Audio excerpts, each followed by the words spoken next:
Hello दोस्तों, beginners point में आपका स्वागत है। और अभी हम क्या कर रहे हैं, जो बजट आया उसकी मुख्य विशेषताएं क्या क्या हैं। वित्त मंत्री निर्मला सीतारमण ने मंगलवार को 2024-25 के लिए केंद्रीय बजट पेश किया। बजट का उद्देश्य कृषि, विनिर्माण और शहरी विकास सहित विभिन्न क्षेत्रों पर ध्यान केंद्रित करते हुए रोजगार, कौशल विकास और आर्थिक विकास को बढ़ावा देना है। वित्त मंत्री ने कहा कि जैसे कि अंतिम बजट में बताया गया है, इसका फोकस 4 प्रमुख जातियों पर है, अर्थात गरीब, महिला, युवा और किसान। मुद्रास्फीति और आर्थिक स्थिरता। भारत की मुद्रास्फीति कम और स्थिर बनी हुई है, जो 4% के लक्ष्य की ओर बढ़ रही है। कोर मुद्रास्फीति वर्तमान में 3.1% पर है। बाजार में जल्दी खराब होने वाली वस्तुओं की पर्याप्त आपूर्ति सुनिश्चित करने के लिए उपाय किए जा रहे हैं। प्रधानमंत्री का पैकेज। इस बजट की एक महत्वपूर्ण विशेषता प्रधानमंत्री का पैकेज है, जिसमें 2 लाख करोड़ रुपए के परिव्यय वाली 5 योजनाएं और 5 पहल शामिल हैं। इन योजनाओं का उद्देश्य 5 वर्षों में 4.1 करोड़ युवाओं को रोजगार, कौशल और अन्य अवसर प्रदान करना है। इस वर्ष शिक्षा, रोजगार और कौशल के लिए 1.48 लाख करोड़ रुपए आवंटित किए गए हैं। उसके बाद आ जाते हैं कृषि पर।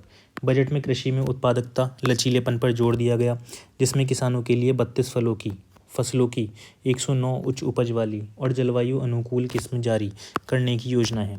अगले 2 वर्षों में 1 करोड़ किसानों को प्राकृतिक खेती की शुरुआत कराई जाएगी। इस वर्ष कृषि और संबद्ध क्षेत्र के लिए 1.52 लाख करोड़ रुपए का प्रावधान किया गया है। रोजगार और कौशल। रोजगार से जुड़े प्रोत्साहनों के लिए 3 नई योजनाएं लागू की जाएंगी, जिनमें पहली बार नौकरी करने वाले लोगों पर ध्यान केंद्रित किया जाएगा और नियोक्ताओं और कर्मचारियों को सहायता दी जाएगी। 5 वर्षों में 20 लाख युवाओं को कौशल प्रदान करने के लिए एक नई केंद्रीय प्रायोजित योजना शुरू की जाएगी और 1000 औद्योगिक प्रशिक्षण संस्थानों को उन्नत किया जाएगा। इसके अतिरिक्त मॉडल कौशल पर ऋण योजना को संशोधित किया जाएगा, ताकि सरकार समर्थित गारंटी के साथ 7.5 लाख रुपए तक के ऋण की सुविधा दी जा सके।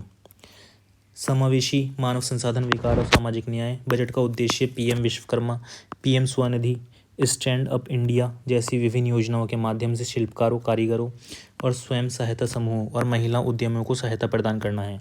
आदिवासी समुदायों की सामाजिक आर्थिक स्थिति में सुधार के लिए प्रधानमंत्री जनजातीय उन्नत ग्राम अभियान शुरू किया जाएगा। ग्रामीण विकास के लिए 2.66 लाख करोड़ रुपए का प्रावधान किया गया है। विनिर्माण और एमएसएमई और श्रम प्रधान विनिर्माण पर विशेष ध्यान दिया जाएगा। मुद्रा ऋण सीमा का मौजूदा 10 लाख से बढ़ाकर 20 लाख किया जाएगा। 50 बहु उत्पाद खाद्य वितरण इकाइयों और 100 खाद्य गुणवत्ता और सुरक्षा परीक्षण प्रयोगशालाओं की स्थापना के लिए वित्तीय सहायता प्रदान की जाएगी। 5 वर्षों में 1 करोड़ युवाओं को 500 शीर्ष कंपनियों में इंटर्नशिप के अवसर प्रदान करने के लिए एक नई योजना शुरू की जाएगी। शहरी विकास। पीएम आवास योजना शहरी 2.0 के तहत 10 लाख करोड़ रुपए के निवेश से 1 करोड़ शहरी गरीब और मध्यम वर्गीय परिवारों की आवास संबंधी जरूरतों को पूरा किया जाएगा।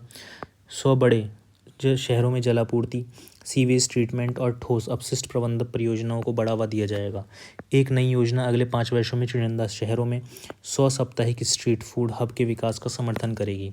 अब आ जाते हैं ऊर्जा सुरक्षा। छतों पर सौर ऊर्जा संयंत्र लगाने के लिए प्रधानमंत्री सूर्य घर मुफ्त बिजली योजना शुरू की गई है, जिससे हर महीने 300 यूनिट तक मुफ्त बिजली मिलेगी। परमाणु ऊर्जा भी भारत के ऊर्जा मिश्रण में महत्वपूर्ण भूमिका निभाएगी। आधारभूत संरचना। इस वर्ष बजट में पूंजीगत व्यय के लिए 11.11 लाख करोड़ रुपए आवंटित किए गए हैं।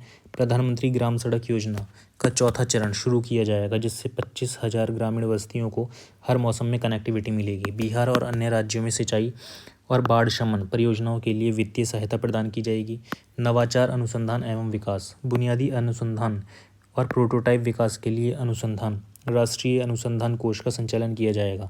अगले 10 वर्षों में अंतरिक्ष अर्थव्यवस्था को 5 गुना बढ़ाने के लिए 1000 करोड़ रुपए का उद्यम पूंजी कोष स्थापित किया जाएगा। अगली पीढ़ी के सुधार। सरकार अगली पीढ़ी के सुधारों का मार्गदर्शन करने के लिए एक आर्थिक नीति ढांचा तैयार करेगी। श्रम संबंधी सुधारों से रोजगार और कौशल विकास के लिए सेवाओं की एक विस्तृत श्रृंखला को सुगम बनाया जाएगा। प्रत्यक्ष विदेशी निवेश और विदेशी निवेश के लिए नियम और विनियम सरल बनाए जाएंगे। आयकर सुधार। बजट में वेतनभोगी व्यक्तियों और पेंशनभोगियों को महत्वपूर्ण राहत दी गई है।